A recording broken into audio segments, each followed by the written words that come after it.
Welcome back, gamers, to the Game Master's Dungeon. I'm Brian, your Game Master. So this series, we are going to discuss, or I'm going to discuss with you, a variety of games.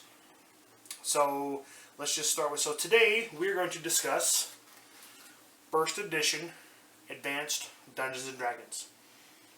So why go back this far, you ask?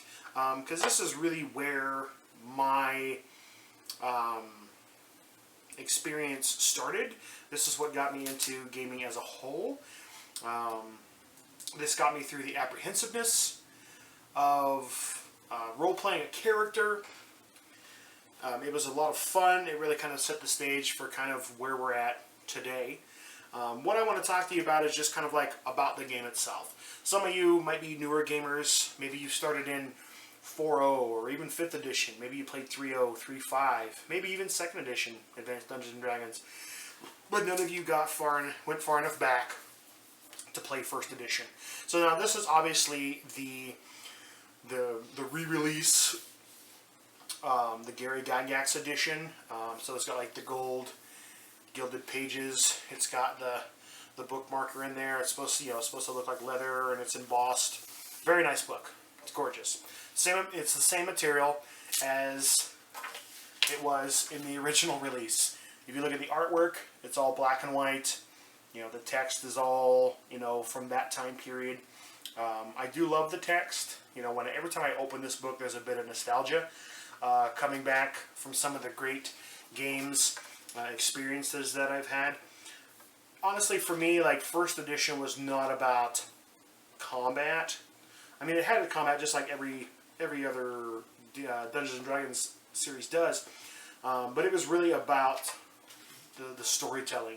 I had a really fantastic dungeon master back in the day when I was like 15 when I started, and he used music, and we used some props, and one of my best ones, it was I played a cleric, and we always played on Sundays.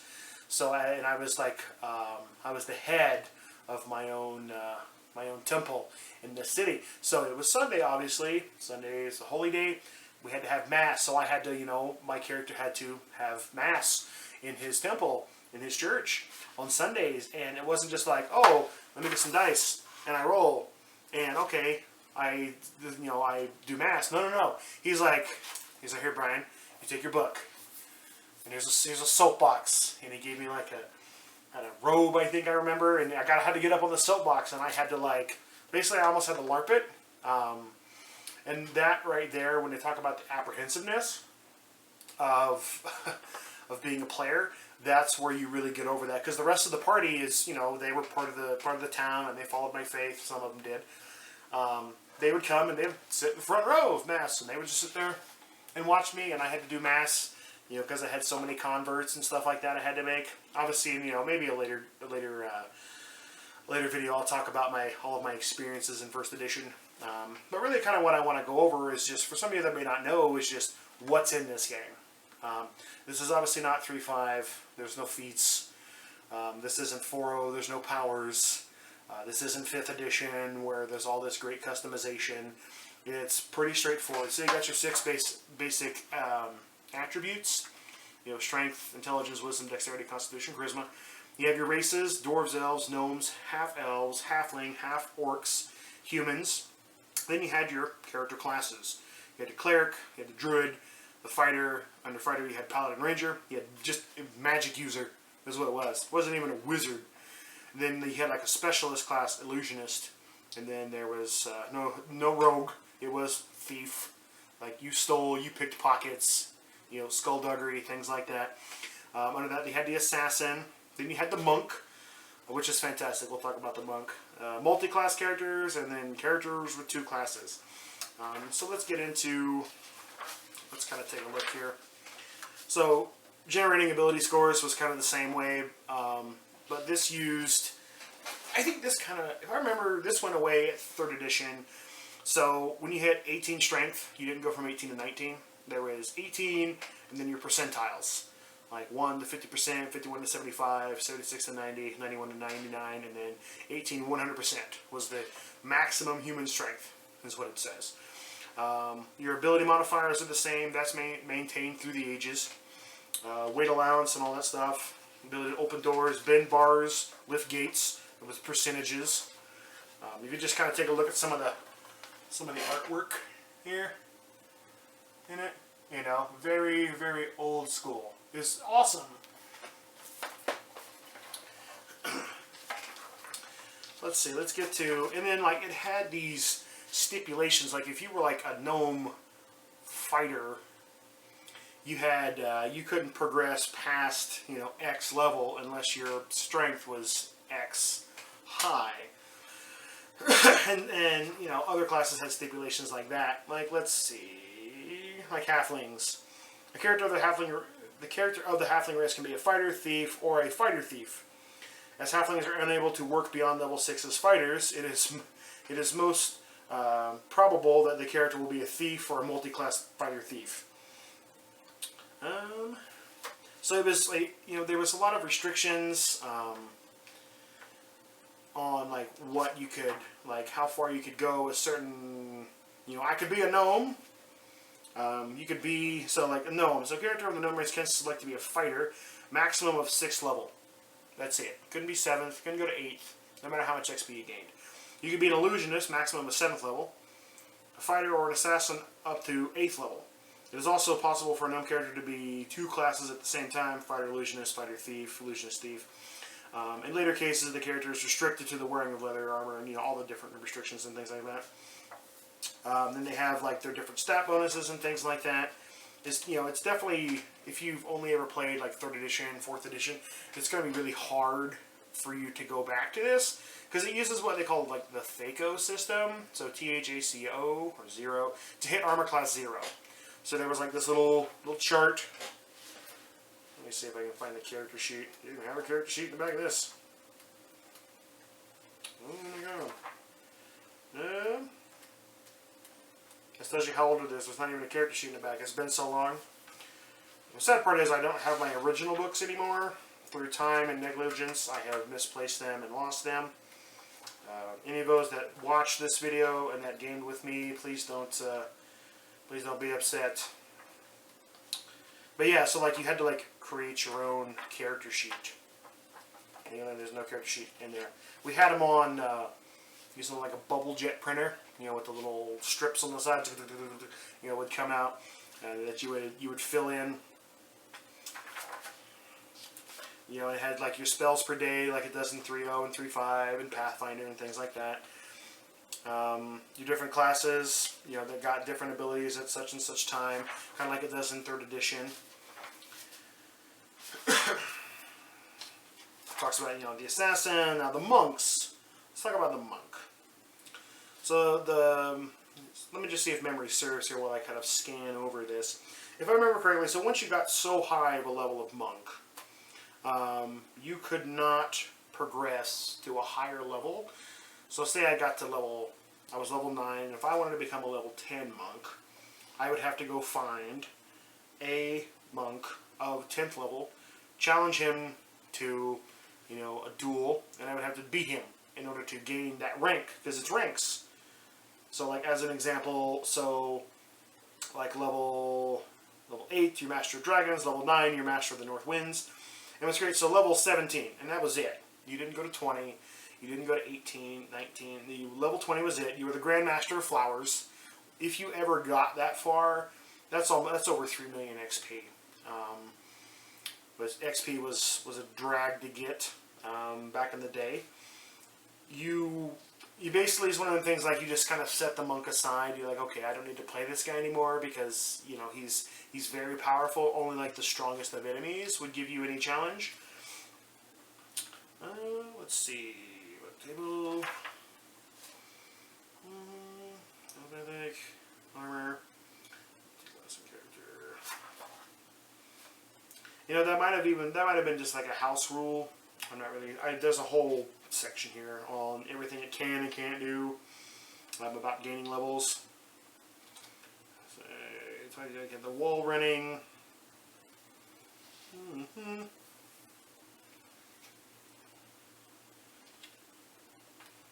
Even if it was just a house rule, it was still really good. I mean, all the classes, you know, they have their thing. They've kind of just evolved over the course of the years, but they're all kind of the same. Obviously, Thief has become Rogue, which is not necessarily just a thief anymore. You can kind of build it other ways, but most people build a Rogue as a sneaky, stealthy, hiding in the shadows, stealing from people, sneak attacking, bushwhacking, that kind of a character. Fighters, high armor, high strength, high hit points, you know, tank type character. You know, then you have like your starting money and things like that, you know, just like the other games do. But if you look at it, like, you know, the different rules and stuff like that, like most of this is like magic spells now. There wasn't a ton of rules like you get into some of the later books that are like 200 and 300 pages long. Like this book is only 127 pages, and it's like just, you know, advertisements here on the last page. Then it's got some charts in the back, player's handbook, like spell tables, combined weapons table, reference sheets, suggested agreements for division of treasure, you know, which was really good, you know, because you would get treasure and then people would always bicker about how you're going to divide it up. Oh, I want this, I want that. Then you have like the alignment graph, which is really cool, like this handwritten graph here. I don't even see it very well, but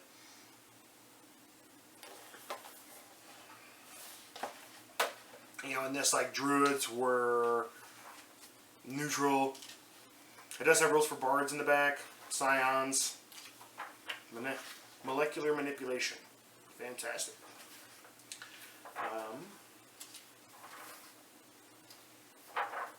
Yeah, like I said, most of this whole middle section is just all magic user spells. Not wizard spells, not sorcerer spells, not warlocks, magic user. You were a magic user.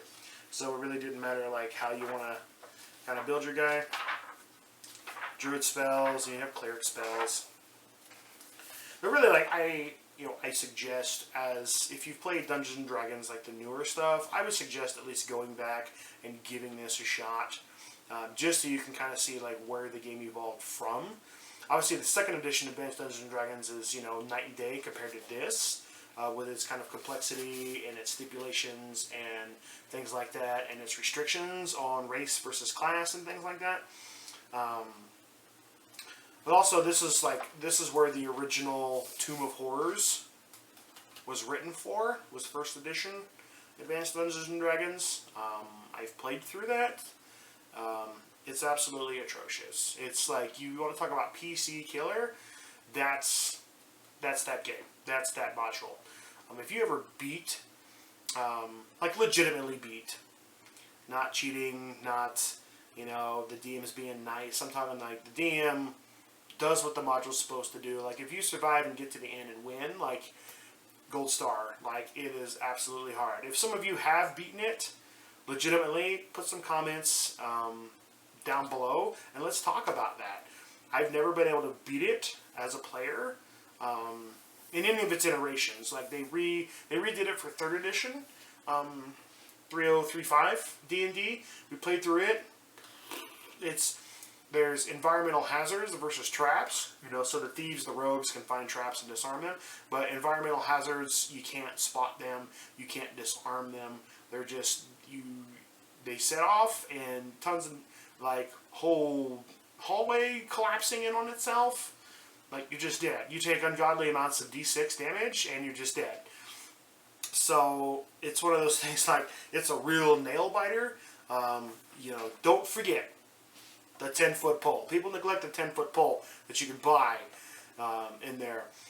You know, you poking the ground, poking the ceilings, like, you know, 2 or 3 game sessions of just dredging through this room by room and just analyzing every single thing that you come across, just to make sure it's not gonna like swallow you whole, or if you go in the door, you just cease to exist. Like, no damage, no saves. You go through this thing and you're gone. He says you're removed from existence. Roll up your character sheet and smoke it. That's not exactly what it says, the whole smoking thing. You know, so you got your player's handbook, and then you've got your monster manual. You know, and it's got the gilded pages as well. You know, and it's got all the old artwork for the monsters. It's really good to go back and look at this and be like, oh my god, a purple worm. That's what they used to look like. They look like a big sphincter with a tail, you know. And because like some of this, like, and then you would look at some of these stats, some of these that have never played. First edition would look at some of these stats and you're like, I don't understand. Like Purple One's got an AC of 6. You know, AC of 6. You know, in 3rd edition and higher, everything's 10 plus. You know, how do you hit that? Well, the Thaco, to hit armor class 0, so at level 1 you needed a 20 to hit an armor class 0. As the armor class got worse, as in going up to 10, it got less. So at level 1, I needed a 20 to hit 0 at level 6. So 20, 19, 18, 17, 16, 15, 14. I needed a 14 total to hit an armor class of 6. But also armor class could go into the negatives. So negative 1, 2, 3, 4, 5. And it became harder. So at level 1, to hit an armor class of negative 1, I already needed 21. And most of the time you only had like, there was no base attack bonus, you know, for leveling up. It was just like whatever your stat was, plus whatever weapon you had. So it was, I would probably have like a +2 maybe to hit, maybe a +3 if I was a fighter, you know, really strong. But you know, even then they didn't do dex, like you couldn't like weapon finesse and things like that. So you had to have strength modified your melee damage and your attack. That's all it was. So rogues trying to hit stuff with like negative armor class was really tough. Dungeon Master's Guide, obviously a little thicker. Does have the cool page, the little bookmark. You know, it's all the same thing too. Like you look at some, you know, it's got some of the old artwork in there. This is obviously for the DM. This talks about a lot more stuff. It's got magical items, you know, weapons, armor, things like that, rings. I think it might have some cursed items in there. It's got charts on, you know, making non-player characters, persona of the non-player character. You know, it was really good DM's guide for its time. Had all the different charts, saving throw matrix for characters of human types, because you know, depending upon, you know, and I don't even want to go into how the saves and everything worked. It's one of them things like you're going to want to go and you're going to want to pick it up, maybe be able to find it online, read it that way. The saves were different, everything. It wasn't just the D20 plus your whatever meet DC X. No, you had a certain number that you had to, I think it was roll greater to or equal to or greater than. Because like, and then your saves were like paralyzation, poison, or death magic, petrification and polymorph, rod, staff, and wand, like the spells from them, breath weapons, and then spells. Just spells in general. So you had all those different saves, and depending upon like if you were human and what class you were. So like as an example, like a human fighter of level 1, his paralyzation, poison, and death magic save was a 14. That was its best. The rest of it's like 15 plus. Obviously then you get down to 17 plus is 3, 4, 5, 4, 6. So it became pretty easy. Obviously there would be modifiers, things like that. Like rules for like dinosaurs and like different types of environments. Spells beyond those that start. Acquisition of illusion spells. It went into more detail on the casters and acquiring magic. Talks about henchmen, because once you got so high, I think like level 7 or level 8, depending upon your class, you could hire henchmen to go with you. So that would like carry stuff and just do things for you. Like the monster as a player character, it had rules for that. Like you maybe want to do like an orc or something. But for me, like combat was in this was so atrocious that it was really about the storytelling and the dialogue and all that. I do gotta say, so there's some really cool moments. Let me throw these out there. So back when I was playing, our DM, he had his funny moments. I had a character. I was a fighter. I had found this magical item, and it was a beanie. Some of you may think of beanies like the hat you wear in the wintertime. Well, for us, we lived in Indiana. Beanie was the little cap with the strap under the chin that had a little propeller on the top.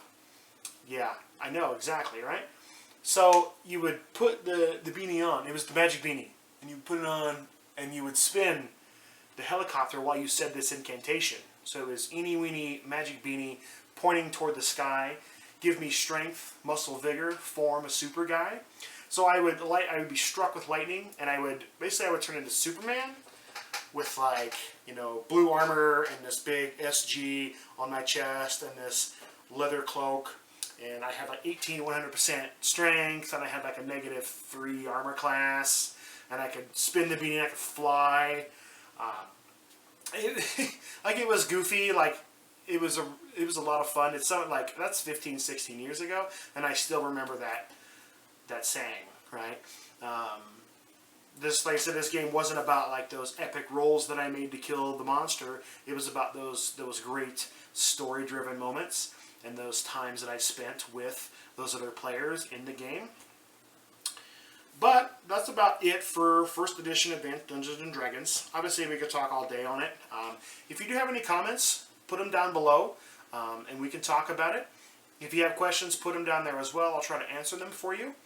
But like I said, I would definitely try to, just once, go back, pick up this, get your crew together, get your group together, make characters, play a game, and see what you think. If you've done it before, if you've played before, let's talk about it in the comments below. So don't forget to like and subscribe these videos. The next video we're probably going to discuss, probably going to talk about Dungeons & Dragons 3.5 edition, so that I can kind of talk about the differences between first edition and third edition. I'll skip second edition, because I don't have my books anymore. Once again, through time and neglect, I have misplaced those as well. They do have, because how they have this re-released edition, they have it for Advanced Dungeons & Dragons 2nd edition as well. Eventually I do want to add them just as a nostalgic point to my collection. I don't know if I would ever break them out and play with them. And the one time I did try to play this with my group, it was like, ooh, it was a little rough. Teaching people, basically it's a whole new system. Going from like 3.5 to 4 was pretty similar, right? You had the same kind. This is a totally different system on how to hit, how to take damage, armor class, all that kind of stuff. But if you do enjoy it, let me know in the comments below. So that'll wrap us up. So thanks for coming to the dungeon, and we'll see you again.